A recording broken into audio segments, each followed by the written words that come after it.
Hello दोस्तों, नमस्कार। मैं वरुण सिंह आपका बहुत बहुत स्वागत करता हूँ स्टडी विद वरुण गुरुजी में। आज हम पढ़ेंगे बाल विकास और शिक्षा शास्त्र के एक महत्वपूर्ण टॉपिक अधिगम के सिद्धांत के बारे में। इसके अंतर्गत एक महत्वपूर्ण सिद्धांत है सूझ का सिद्धांत, गेस्टाल्टवाद। गेस्टाल्ट सिद्धांत, इसे हम क्या कहते हैं? समग्रता का सिद्धांत या सूझ का सिद्धांत भी कहते हैं। इनसाइट थियरी, इसे इनसाइट थियरी भी कहते हैं। अंतर्दृष्टि का सिद्धांत। गेस्टाल्ट संप्रदाय, ये कहाँ का संप्रदाय था? जर्मनी, जिसके अंतर्गत 3 महत्वपूर्ण मनोवैज्ञानिक थे, मैक्स वर्दिमर, कोहलर और कोपका। मैक्स वर्दिमर क्या थे? प्रवर्तक। कोहलर क्या थे? प्रयोगकर्ता। इस संप्रदाय में, इस थियरी में प्रयोग किसने किया? कोहलर ने। और कोपका ये इनके सहयोग करता थे। गेस्टाल्ट जो शब्द है, गेस्टाल्ट एक जर्मन भाषा का शब्द है। गेस्टाल्ट जो है जर्मन भाषा का शब्द है। इसका मतलब क्या है? संपूर्णाकार या समग्राकृति। जैसे कई छोटे छोटे टुकड़ों को अगर मिला दिया जाए, एक महत्वपूर्ण टॉपिक, महत्वपूर्ण आकृति बन जाएगी। वही यहाँ मतलब बताया गया है, संपूर्णाकार, समग्राकृति। कोहलर का पूरा नाम क्या था? वुल्फगंग कोहलर। ये जर्मनी के निवासी थे। गेस्टाल्टवाद के प्रमुख विचारक कौन थे? कोहलर। जो जनक जो थे कौन थे? मैक्स वर्दिमर। इसी आरोपण का अधिगम स्थानांतरण का सिद्धांत भी कहते हैं। परमाणुओं की जो संख्या थी वह 6 थी। क्या थी? 6। लेकिन जो प्रयोग किया गया वो किस पर किया गया? सुल्तान नामक जो चिंपैंजी था उस पर प्रयोग किया गया। ठीक है।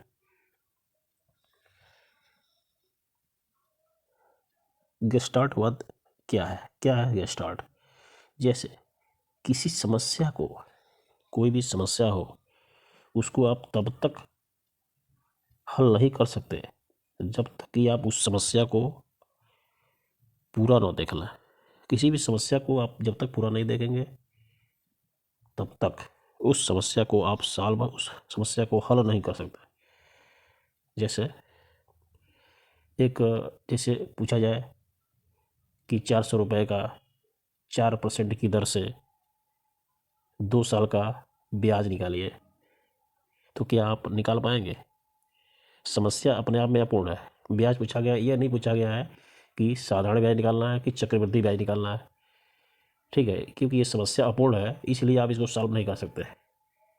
ठीक है। क्या सुल्तान जो था केले खा पाएगा? क्या सुल्तान जो है केले खा पाएगा जब तक कमरे में छड़ी या स्टूल ना हो? ठीक है। छड़ी का होना ही सूझ को जन्म देगा। छड़ी का होना ही क्या करेगा? सूझ को जन्म देगा। कोई व्यक्ति किसी समस्या में फंस जाता है, जब किसी समस्या में फंस जाता है तो वह सभी मौजूद विधि का प्रयोग करता है। उस परिस्थिति में मौजूद सभी विधि का प्रयोग करता है। तभी अचानक उसे कोई ना कोई हल मिलता है। ठीक है। कोई ना कोई हल मिलना ही क्या है? सूझ है। क्या है? सूझ। इंस्टेंट पॉइंट पर जो जन्म लेती है दिमाग में, वही क्या है? सूझ है। ठीक है। जैसे किसी विद्यार्थी को कह दीजिए, जैसे किसी बच्चे को पहाड़ा 6 तक का पहाड़ा आता है और उसे कहा जाए कि 9 का पहाड़ा 4 बार पढ़िए, तो क्या वो पढ़ पाएगा? नहीं। लेकिन कोई जो चालाक विद्यार्थी होगा क्या पढ़ेगा?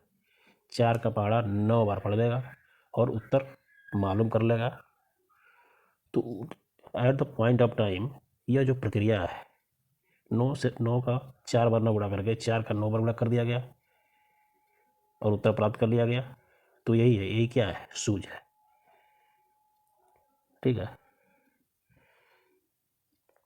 ठीक। नेक्स्ट,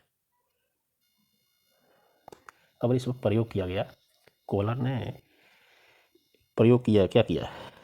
यहाँ एक डब्बे में एक डब्बा रख दिया गया, डब्बे में जेल मान लीजिए, जेल में पिंजड़े में एक चिंपैंजी को डाल दिया गया, यहाँ एक स्टूल रख दिया गया और पिंजड़े के ऊपर केलों को बांध दिया, केले की गुच्छे को बांध दिया गया।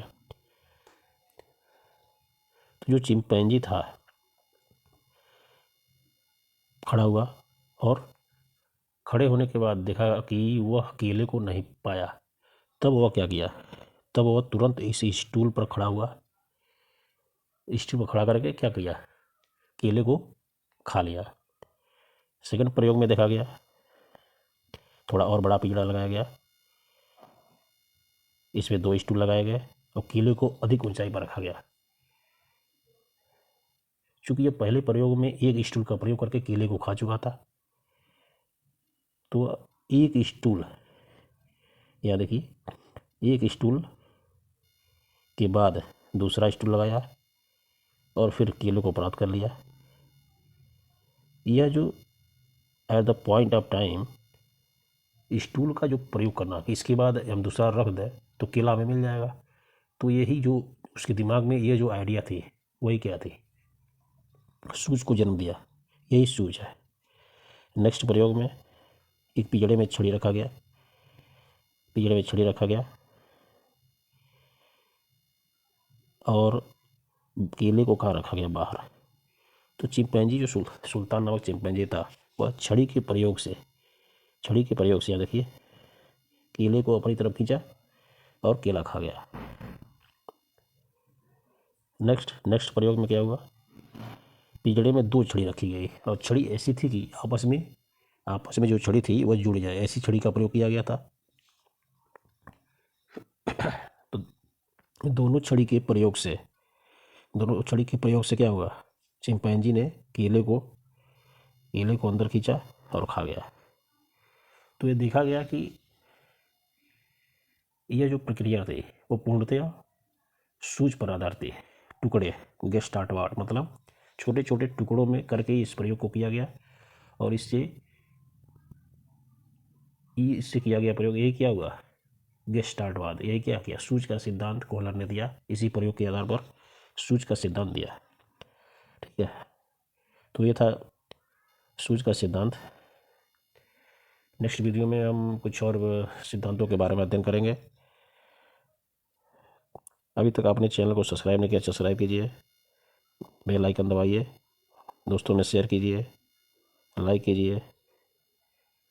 Thank you.